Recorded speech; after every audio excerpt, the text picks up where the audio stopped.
বিসমিল্লাহির রহমানির রহিম।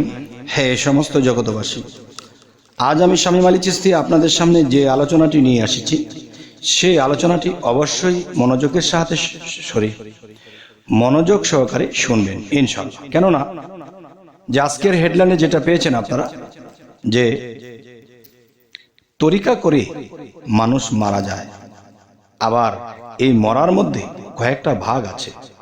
একটি মানুষ দেহ নিয়েই মারা যায়, আরেকটি মানুষ আত্মগতভাবে মারা যায়। তাহলে তরিকা করে যদি মানুষ মারা যায়, তাহলে এরকম তরিকা করলে কি লাভ হবে? তো আল্লাহর কাজ যদি করে যেতে পারি তবে সে লাভ, আর যদি না করে মারা যায় তাহলে কি লাভ হবে? তাহলে তরিকা করে মানুষ মারা যায় কয়ভাবে, কিভাবে, এই জিনিসগুলো আজকে আপনাদের সামনে তুলে ধরব। তো ইনশাল্লাহ ভিডিওটি টানবেন না। ইনশাল্লাহ আমরা তরিকত জগতে যারা আছি অবশ্যই লাভবান হব।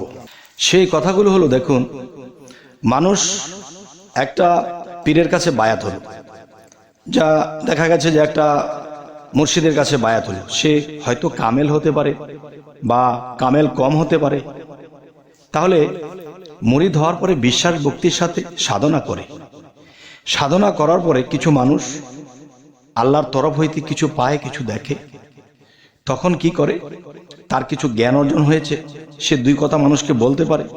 তখন তার ভিতরে অহংকারের সৃষ্টি হয়ে যায়, যে আমি এটা বলতে পারি, মানুষকে শান্ত করতে পারি, মানুষকে জ্ঞান দিতে পারি, এমন একটা ভাব কারো ভিতরে এসে যায়।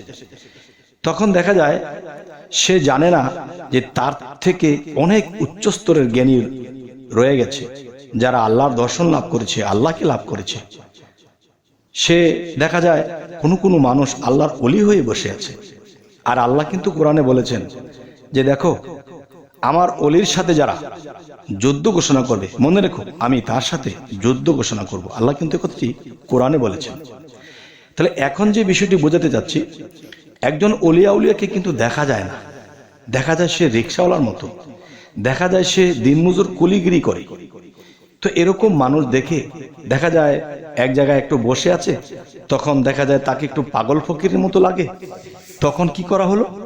তাকে গিয়ে জিজ্ঞাসা করতেছে, আপনি কয়দিন ধরে পাগলামি করেন, কয়দিন ধরে তরিকত করেন, এরকম হাল অবস্থা আপনার? কিন্তু লোকটা কিন্তু গম্ভীর এবং আল্লাহর জিকিরে থাকে, সে আল্লাহর সাথে হট কানেকশন আছে। কিন্তু তরিকতের যে কিছু লোক আছে, কিছুদিন সাধন করে কিছু দেখেছে, কিছু পেয়েছে, তার ভিতরে একটা অহংকারের সৃষ্টি হয়েছে। তখন সেই ব্যক্তিটি তার সাথে এরকম আচরণ করতেছে। আর যেই ব্যক্তিকে জিজ্ঞাসা করতেছে, সেই ব্যক্তিটি হাসি দিয়ে বলে যে বাবা, এই আল্লাহ রেখেছে, যেরকম ভাবে রেখেছে আল্লাহ এরকমই আছি। কিন্তু তাকে কিছু তত্ত্ব কথা জিগায়, তাকে কিছু সৃষ্টি তত্ত্ব জিগায়, আত্মতত্ত্ব জিগায়। আসলে যে জিনিসগুলো তাকে জিজ্ঞাসা করতেছে, সেই জিনিসের মাস্টার সে হয়ে বসে আছে, কিন্তু সে চুপ। তাহলে দেখা যায় যে জিজ্ঞাসা করলেই তো কাউকে কিছু বলা যায় না। কারণ একটা মানুষ একটা কিছু বলবে, সেই গভীর দেশ থেকে যখন একটা মারিফতের একটা শক্ত কথা বা একটা ওজন কথা যখন বলবে, তখন দেখা যায় কি যে এই কথার লোড সে রাখতে পারবে না, তখন বিশৃঙ্খলা হবে। এই জন্য ওলিয়া উলিয়ারা সবাইকে সব কথা বলে না, তারা গম্ভীর হয়ে চুপ থাকে। তো দেখা যায় সেই পাগল পাগল লোকটিকে সে এটা জিজ্ঞাসা করে, ওটা জিজ্ঞাসা করে। তখন সেই লোকটি একটু বিরক্ত বোধ করছে, কারণ সে চুপ থাকে, আল্লাহকে স্মরণ করার মধ্যে সর্বসময় সে বিরত নেই, আল্লাহকে ডাকার মধ্যে আছে। কিন্তু তাকে এগুলো জিজ্ঞেস করে তাকে নার্ভাসের মতো করে ফেলছে। তখন সেই লোকটি তাকে মনে মনে অভিশাপ দিয়ে দেয়। সে কষ্ট পায়, কষ্ট পেয়ে তখন তাকে অভিশাপ দিয়ে দেয়। আর সেই অভিশাপটা নিয়ে সেই ব্যক্তিটি চলে এসেছে। এখন তরিকত করে সাধনা করে কোনো ফল পায় না, কিছু দেখে না। কি হলো রে? যাকে তুমি ডাকো তার বন্ধুকে তুমি আঘাত করেছো। এখন তুমি তো কিছুই দেখছো না। দিন দিন তোমার শরীর কেমন হয়ে গেছে, সংসার কেমন হয়ে গেছে, অসুস্থ হয়ে পড়ছো। কারণ সেই তেজারত, সেই মানুষটির দৃষ্টি তোমার দিকে করেছিল, তুমি তাকে কষ্ট দিয়েছিলে। তাহলে সেই মানুষটি একদিন ভুগতে ভুগতে মারাও যায়। আবার কেউ ভাগ্য করে ভুগতে ভুগতে কোনোদিন কোনো ওলির ছোঁয়ায় আবার সে ভালো হয়ে ওঠে। এটা ভাগ্য, মরে যায় বেশিরভাগ। তাহলে এই পৃথিবীতে চলাকালীন কোনো মানুষকে আমরা অবহেলা করতে পারবো না। দেখেন, একটা বাচ্চা মানুষ, তাকে আপনি চেনেন না, সে আপনাকে কথা বলতেছে বা ভালো ভালো কথা বলতেছে, সে বাচ্চাটা আপনার সামনে যদিও অচেনা হয়ে থাকে, কিন্তু সেই বাচ্চাটাকে আপনি বলতে, বাচ্চা তুমি কি বোঝো, চাও চাও চাও, বিভিন্ন কিছু বলে তাকে তাড়িয়ে দেওয়া হলো। কিন্তু দেখেন যে এই পৃথিবীতে এমনও মানুষ আছে, একেবারে বৃদ্ধ হইতে মধ্য বয়স হইতে একেবারে বাচ্চা পর্যন্ত সকল স্তরের মানুষকে আপনি আপনি করে বলে। কেননা আত্মার জগতে সবার সমান বয়স, কাকে কে ছোট করবে? কারণ বাচ্চার মধ্যে যে গুণটি আছে হয়তো আমার মধ্যে নেই, তাহলে একটি গুণ যদি আমার থেকে তার বেশি থেকে থাকে, তাহলে তো তাকে আমার মানা উচিত। তো এমনও হতে পারে সেই বাচ্চাটি বাচ্চা নয়, সে আল্লাহর কোনো গুণ আপনাকে পরীক্ষা করতে এসেছে। তখন সেই বাচ্চাটি যখন কিছু জ্ঞানের কথা বলল, তখন সেই তরিকার লোকটি ভিতরে একটা অহংকার নিল, এই বাচ্চা বড় বড় কথা বলছে, কিন্তু বাচ্চাটি বড় বড় কথা বললেও সে সঠিকটা বলছে। এমনও হতে পারে আল্লাহর কোনো বড় গুণ এসে তার সাথে পরীক্ষা করার জন্য কথা বলছে, তখন তাকে তুচ্ছ তাচ্ছিল্য করা হয়েছে। আর সেই তুচ্ছ তাচ্ছিল্য করার কারণে সে এই জীবনে সে আর আল্লাহর পাগল তো হতে পারলই না, সে বরঞ্চ জীবনে ভুগতে ভুগতে এই জন্মই তার শেষ হয়ে গেছে, একদিন মৃত্যুবরণ করেছে, যদি অন্য জন্মে তার কোনো কাজ হয়। তবে হে সমস্ত জগতবাসী, আমি আপনাদের সামনে আজকে এই আলোচনাটি কেন করতেছি? দেখেন, মানুষ কিন্তু সাধনা করে আল্লাহর কাজ করে অনেক ঊর্ধ্বের দেশে চলে যায়, আর সেখান থেকে কিন্তু মানুষ হোঁচট খেয়ে পড়ে যায়। যে কি কারণে?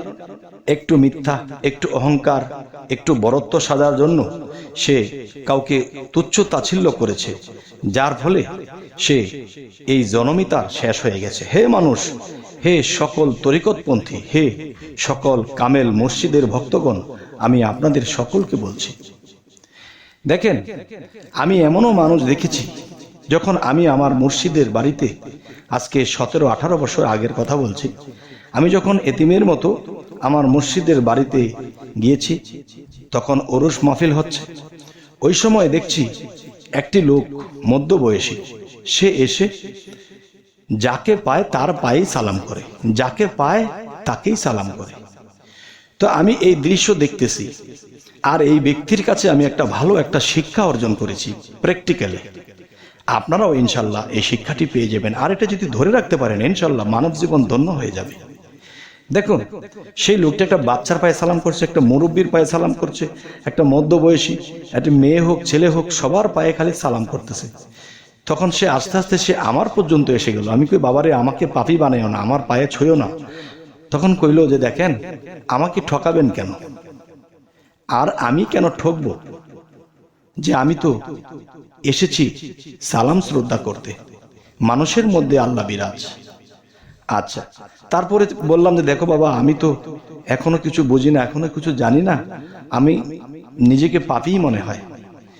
তখন আমাকে সেই লোকটি বলতেছে, দেখো বাবা, যে একটা বাচ্চার চরণ ধরেছি, একটা নারীর চরণ, মহিলার চরণ, মায়ের চরণ আমি স্পর্শ করেছি, একটা মধ্যবয়সী, একটা বৃদ্ধ লোকের সকলের পায়ে আমি ছুঁইছি।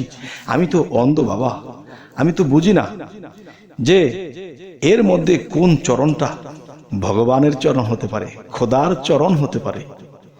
তাহলে আমি তো অন্ধ, বুঝি না, চিনি না, তাই সকল মানুষকে আমি যাকে পাই তাকেই সালাম করি। যদি কোনো চরণ খোদার চরণ হয়ে যায়, কোনো চরণ যদি রাসূলের চরণ হয়ে যায়, তাহলে আমার জীবন ধন্য হয়ে যাবে। আমি তো আল্লাহকে ওরকম কোনো সন্তুষ্ট করতে পারি নাই, জীবনে তেমন কোনো আমল করতে পারি নাই, তেমন কোনো সাধনা করতে পারি নাই।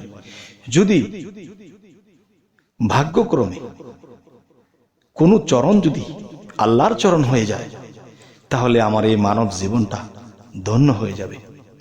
তাহলে আজকের এই আলোচনাটি এই জন্যই করলাম, যারা তরিকত জগতে খুব ভক্তি বিশ্বাস নিয়ে যায়, যখন ওখানে গিয়ে মুর্শিদের দেওয়া কোনো সাধন পায় এবং সাধন করে যখন তারা রুহানি জগৎ থেকে কিছু দেখতে পায়, বুঝতে পায়, তখনই সে তার ভিতরে একটা গর্ব চলে আসে যে আমি এটা দেখেছি, এটা পেয়েছি, আমার এই জ্ঞান আছে, মানুষকে বোঝাতে পারি।